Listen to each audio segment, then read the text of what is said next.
Olá! Continuando, eu acredito que uma série aqui de podcasts sobre o tema das nossas mentes, como elas constroem a nossa vida. Eu queria falar hoje como construir uma nova identidade, então, já que as crenças que a gente vem trazendo estão construindo quem somos, já que as crenças que a gente, ao longo da vida, acumulou, estão fazendo a gente reagir a todas as coisas da forma como a gente vem reagindo, mas o que a gente vai descobrir é que você não precisa de uma nova vida. Você só precisa se tornar uma nova pessoa para então ter uma nova vida. Isso é maravilhoso. Eu acho que isso é libertador quando a gente começa a estudar esse assunto e começa a principalmente aplicar e ver na prática resultado disso que a gente está estudando. Aí a gente entende que realmente existe muito mais, muito além do que a gente imaginava nesse mundo, né? Nesse universo de mente, de mentalidade, de construção. Existe uma frase muito famosa do Bob Proctor que ele diz assim: se você quer mudar os resultados, você precisa mudar a imagem que tem de si mesmo. Se você quer mudar os frutos do que você tem feito, você precisa mudar a forma como você se enxerga. Olha que interessante. A forma como você se enxerga tem feito você chegar em alguns lugares. Se você se enxergar de uma forma diferente, de uma forma melhor, vai ter interferência naquilo que você vai ter de resultado na sua vida. Então, olha como é importante a forma como a gente olha para nós mesmos, né? Em Juízes 6, falando aí de um pouco da Bíblia, Gideão, ele se enxergava da seguinte forma. Ele falou para Deus, quando Deus chegou, né, para ele: eu sou o menor da minha família, como que eu vou ser o guerreiro? Como que eu vou conduzir todos esses guerreiros? Eu sou o menor da família mais simples, eu ainda sou o menor dela. Era assim que Gideão se via. Mas, sabe como Deus via Gideão? Deus tinha selecionado esse homem para ser o homem guerreiro que ele foi. E Deus via ele como um homem valente. A identidade que Deus tinha, a identidade, o propósito dele, né? Porque ele nasceu, vinha antes dos resultados que ele estava tendo e das condições que ele estava tendo e apresentando. E às vezes a gente vem muito com essa visão pessimista ou vitimista, eu não sei, né? Avalie cada um a si mesmo, se eu sou muito vitimista ou muito pessimista, de achar que as condições que eu tenho hoje na minha vida estão fazendo eu ter resultados ruins ou vão fazer eu ter esses resultados ruins por muito tempo. E na verdade isso não existe. Né? A virada de chave acontece quando a gente começa a se enxergar como alguém capaz de construir algo novo. Eu sempre dou exemplos de pessoas, ou meus, ou de pessoas que eu conheço, ou de mentorados, né, sem citar o nome deles, mas eu vi isso muito acontecer com clientes de mentoria. Mas eu vou falar do caso do Lewis Holmes, que é um grande percursor do autodesenvolvimento, um comunicador americano muito famoso.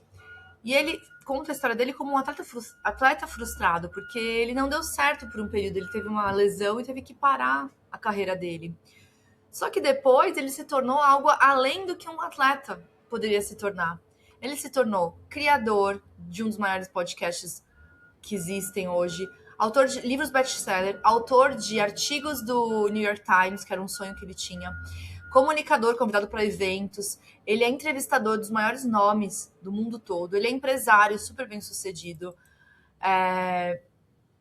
Como que isso pode ser explicado, né? Ele foi um atleta frustrado, ele podia falar assim, agora minha vida acabou, como ele achou. Durante um ano ele ficou paralisado, né? Na sala da irmã dele, onde ele estava morando de favor, e ele realmente achou que a vida dele tinha acabado. Por quê? Porque a identidade dele foi atingida. Quando ele deixou de ser atleta, ele perdeu tudo. Mas aí ele criou uma nova identidade muito melhor. E às vezes isso pode acontecer com a gente. A gente perdeu no passado coisas e a gente está se apegando a elas, mas Deus tem algo muito maior, muito melhor daquilo que você foi, daquele emprego que você perdeu, daquilo que deu errado, daquele relacionamento falido. Deus tem algo melhor e maior. E se a gente continua olhando para aquilo, ele fala que a grande virada dele foi quando ele resolveu estudar o poder da mente, o que Deus podia fazer por ele. Ele falou, vou sair daqui, eu vou sair dessa situação. Ele pegou para ele, sabe? E ele parou de ser vítima, de falar, os outros conseguem por causa disso e daquilo, eu não consigo. Ele parou e ele começou a ir atrás de conhecimento. Por isso que eu acho que conhecimento é muito libertador, né? Então, eu quero convidar você que está nesse episódio de hoje a pensar nos passos da reprogramação da nossa mente. Se você, né, precisa, está num momento onde você precisa renovar sua mente, o primeiro passo é você observar os seus próprios pensamentos, as suas próprias crenças. Então, poxa, o que você fala sobre si mesma? Quais são as crenças que você carrega? Eu sou assim porque minha família é assim. Eu fracassei demais, por isso que eu não quero empreender de novo. Os relacionamentos que eu tive, todos deram errado. Enfim, tudo aquilo que você pega de você e fala sobre você são as crenças que você tem. Então, primeiro você vai observar tudo isso. É o primeiro passo para você reprogramar a sua mente. O segundo você vai escolher qual que é a nova identidade que você quer ter. Então, por exemplo, se você antes falava assim, quero ser disciplinada, agora você vai começar a escolher e ter segurança nessa nova identidade. Eu sou uma mulher muito disciplinada. Você vai começar a afirmar isso pra você e pros outros também, porque eu acho que a gente também se detona muito quando a gente vai conversar com outras pessoas. Eu vejo muitas pessoas se desvalorizando o tempo todo. Eu faço tudo errado. Eu sou muito desligada. Chega. Eu já tive isso no meu passado, nunca mais. Isso não é só pra entrevista de emprego, não, tá? Você tem que se valorizar todos os dias. Isso é posicionamento. Na igreja que você vai, no trabalho que você exerce, dentro do seu bairro, dentro de uma reunião de pais, dentro de uma reunião no seu prédio. Quem é você? Escolha essa nova identidade e seja assim em todos os lugares. Por isso que eu falo, né? Pra quem era cliente da mentoria, faz até uma renovação no seu armário. Roupas que não dizem, não condizem com a sua nova versão, joga fora, porque senão você acaba usando e não tem mais a ver. Nossa, Bela, eu guardo umas roupas super informais, super assim, largas, nada a ver comigo mais. Então, se desfaça. Faça uma bela de uma doação. De tempos em tempos, a gente precisa escolher a nossa nova identidade, qual que é a versão que a gente quer assumir e se desfazer de tudo aquilo que nos lembra, nos remete às versões antigas. Conteúdos que você assistia, coisas que não agregam em nada. Eu amava ficar vendo... Vou falar de jogo de futebol. Eu tô acompanhando a Copa por causa dos meus filhos, mas assim, não condiz com a minha identidade. Ser uma pessoa fanática por futebol. Eu levo na brincadeira, tanto que eu não quero ter esse apego. Por quê? Porque não condiz com a minha identidade, com a versão que eu quero desenvolver, né? Então, se meus filhos realmente, no meio do jogo do Brasil, quiserem desenhar, vão desenhar. Eu também vou fazer outra coisa. Entende? Eu tô tentando mostrar que, assim, às vezes a gente se apega a coisas que não são condizentes com a identidade que a gente quer. Então, segundo ponto, escolha essa nova identidade. Não é falar, eu quero ser disciplinada. É declarar, eu sou uma pessoa muito disciplinada. Terceiro ponto, você vai alimentar essa identidade. Aqui é a chave que pouca gente faz. Eu vou ler coisas coerentes com essa nova identidade. Se eu sou uma mulher de sucesso, eu vou ler livros best-sellers que pessoas de sucesso leram. Então, eu gosto muito de ler livros indicados por outras pessoas que eu gosto. Normalmente, por exemplo, eu acompanho o Joel J. Eu li livros que ele já leu. Porque ele acaba indicando e aí acaba citando livros que ele já leu. Então, como eu gosto dele, eu leio livros que ele já leu. Bob Proctor, eu gosto, eu li livros que ele já leu. Napoleão Hill. Você vai começando a conectar as pessoas que você gosta e as coisas que elas leem, porque aí você também vai lendo. Bíblia. Todos os grandes homens leram a Bíblia. A sua identidade é de uma pessoa cristã que crê em Deus acima de todas as coisas? Eu creio em Deus acima de todas as coisas, então eu preciso conhecer a Bíblia.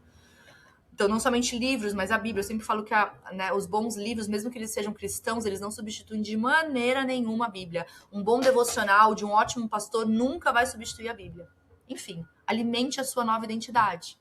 Como? Bons ambientes, hábitos que aumentam o seu senso de merecimento. Se você precisa ter uma roupa bonita para você se sentir bem, invista numa roupa de qualidade daquela loja melhor da sua cidade. Não precisa comprar 10 no ano da Shine, da Shopee. Compre uma boa que vai ali alimentar a sua identidade. Tudo isso a gente, né? São estratégias que a gente entrega na mentoria, tá, gente? Se você quiser ter um acompanhamento personalizado, entre em contato que com certeza a evolução será gigantesca, como a gente acompanhou nos últimos anos, de diversas pessoas. Mas alimentar essa nova identidade é fundamental e muita gente peca aqui. Acha que não tem, que é bobeira alimentar. Eu, quando eu tomo meu café com meu leite de amêndoas, que é uma coisa que eu amo, eu tô alimentando a minha identidade. A mulher que eu sou e a mulher que eu quero me tornar. Se eu pegasse para tomar um refrigerante, eu ia estar alimentando uma outra identidade, que não é a que eu quero. Concorda? É nisso que a gente tem que pensar. O que eu tô alimentando todos os dias com os meus hábitos, decisões, comportamentos, atitudes e pensamentos, sentimentos, com tudo. E quarto, né, por último, a nossa identidade ela é fortalecida pela repetição. Eu falo muito sobre isso. Eu vivo muito isso. Então, haja como essa pessoa. Mas eu não sou ainda. Aquilo que eu sonho alcançar tá longe. Mas eu vou agir como essa pessoa. Davi, quando foi encarar o gigante Golias, ele nem guerreiro era, mas ele já era ungido rei. Ele já tinha a unção de rei.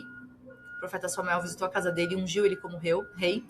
Mas ele não era nenhum guerreiro. Os irmãos eram guerreiros, ele era pastor.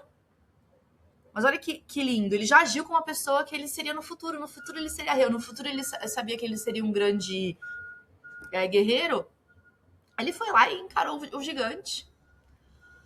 Haja já como a pessoa que você quer ser. Toma cuidado com as suas decisões. Toma cuidado com as pequenas escolhas. Eu sei que é bobeira, gente. Eu sei que a gente peca muito nisso aqui, mas assim, meu Deus, como o mundo quer roubar a nossa identidade. Como o mundo quer roubar a escolha que a gente fez pra nossa vida. Esses dias eu tava com uma verba, né? E aí eu até falei pro Mar, falei assim, nossa, que engraçado. Eu fiquei com uma grande dúvida.